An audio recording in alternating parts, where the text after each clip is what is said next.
Welcome back. शाम में हुकूमत मुखालिफ तहरीक जूं जूं जोर पकड़ रही है। बैरून मुल्क रहने वाले शाम के उन तारिके वतन की तशवीश बढ़ती जा रही है जो अपने मुल्क में सियासी तब्दीली के हामी तो हैं, लेकिन उन्हें शाम में हुकूमत मुखालिफ मुजाहिरीन की सलामती की फिक्र भी है। इस वक्त हम आपकी मुलाकात करवा रहे हैं शाम से ताल्लुक़ रखने वाले एक ऐसे सियासी कारकुन से जो अमरीका में रहकर शाम की सियासी तब्दीलियों के लिए हिमायत इकट्ठी कर रहे हैं। अमार अब्दुल हामिद अमरीका में अपने घर की बेसमेंट में बैठकर शाम में आने वाली सियासी तब्दीलियों के लिए हिमायत इकट्ठी कर रहे हैं। शाम से बाहर रहने वाले दीगर तारकीन वतन की तरह अब्दुल हामिद भी अपने हमवतनों से मुसलसल राब्ते में हैं और जो नई बात जानते हैं उसे अपने ब्लॉग के ज़रिए दूसरों तक पहुंचाते हैं। इनके ब्लॉग का नाम है सीरियन रेवोल्यूशन डाइजेस्ट। हमारा ये काम है कि हम आलमी बरादरी, ओबामा इंतज़ामिया और अरकान कांग्रेस को समझाएं कि मुजाहिरीन क्या चाहते हैं। अब्दुल हामिद को सन 2005 में शाम के सदर बशर अल असद के खिलाफ कुछ मज़ामीन लिखने के बाद अपने ख़ानदान समेत अपना मुल्क छोड़ना पड़ा था। आजकल इनके ख़ानदान का मकसद ही शाम में मुजाहिरीन की हिमायत करना है। अब्दुल हामिद की अहलिया इस वक्त यूरोप में शामी तारकीन वतन और यूरोपीय हुकाम से, जबकि ये खुद वाशिंगटन में अरकान कांग्रेस और गैर सरकारी तंजीमों के नुमाइंदों से मुलाकातें कर रहे हैं।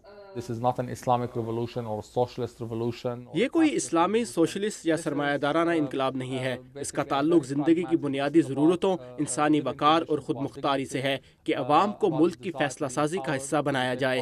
अब्दुल हामिद शाम में मुजाहिरीन को किसी फ़िरका वराना तनाज़े में उलझने से गुरेज का मशवरा दे रहे हैं, जहाँ मुसलमानों के कई फ़िरके ही नहीं दीगर मज़ाहिब के मानने वालों की कुछ तादाद भी आबाद है।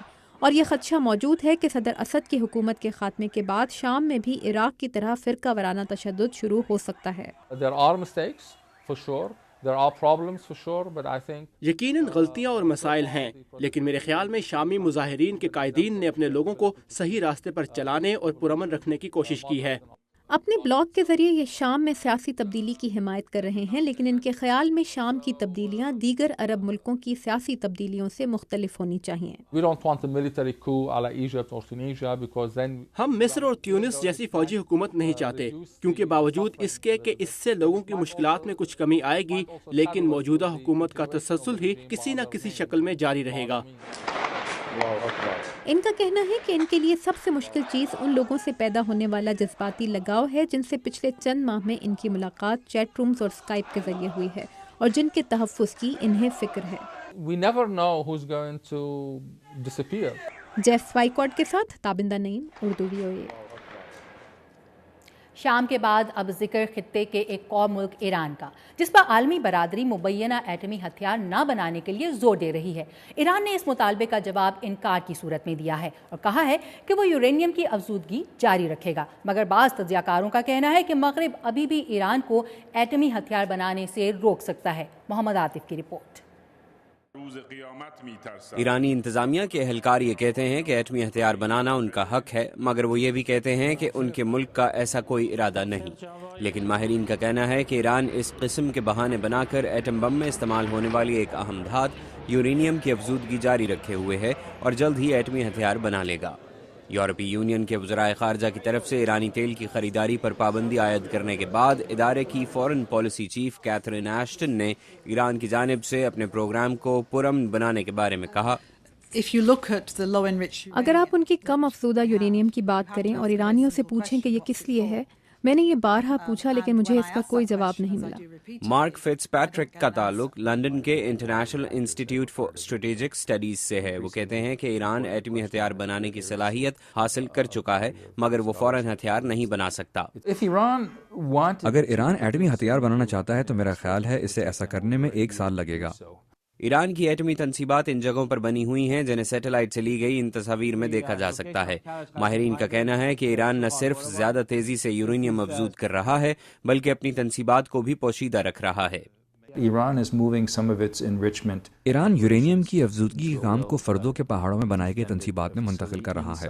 अगर इस पहाड़ के अंदर सेंट्रीफ्यूजेस ने यूरेनियम की अफजूदगी शुरू कर दी तो इस पर रिवायती तरीके से हमला नहीं किया जा सकता। मगरबी ममालिक कहते हैं कि वो ईरान को एटमी हथियार बनाने से रोकने के लिए फौजी कार्रवाई नहीं करना चाहते, मगर वो ये रास्ता खुला रखना चाहते हैं। अमरीकी सदर बराक ओबामा ने अपने स्टेट ऑफ द यूनियन खिताब में भी ऐसा ही इशारा दिया। اس میں کوئی شک نہیں ہونا چاہیے کہ امریکہ ایران کو ایٹمی ہتھیار بنانے سے روکنے کے لیے سنجیدہ ہے، اور میں اس کے لیے ہر قسم کے اقدام پر غور کر سکتا ہوں۔ لیکن صدر اوباما نے یہ بھی کہا کہ اگر ایران مبینہ ایٹمی ہتھیاروں کا ارادہ ترک کر دے اور بین الاقوامی اداروں کو معائنے کی اجازت دے تو ان کا ملک دوبارہ بین الاقوامی برادری کا حصہ بن سکتا ہے۔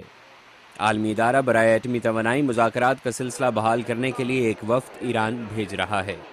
مبصرین کا کہنا ہے کہ ایرانی رہنماؤں کو ابھی بھی ایٹمی ہتھیار بنانے سے روکا جا سکتا ہے، مگر بعض تجزیہ کار یہ بھی کہتے ہیں کہ چاہے ملٹری سٹرائکس بھی کر لی جائیں، شاید ایران کو روکنا ناممکن ہو۔ ایلپاسن کے ساتھ محمد عاطف، اردو VOA۔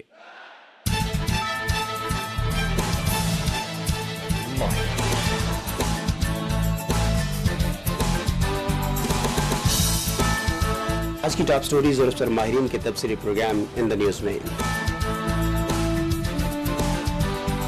تازہ ترین خبروں اور حالات حاضرہ پر تجزیہ کاروں کے تبصرے وائس آف امریکہ سے اردو نشریات میں شام 7 بجے سے صبح 7 بجے تک۔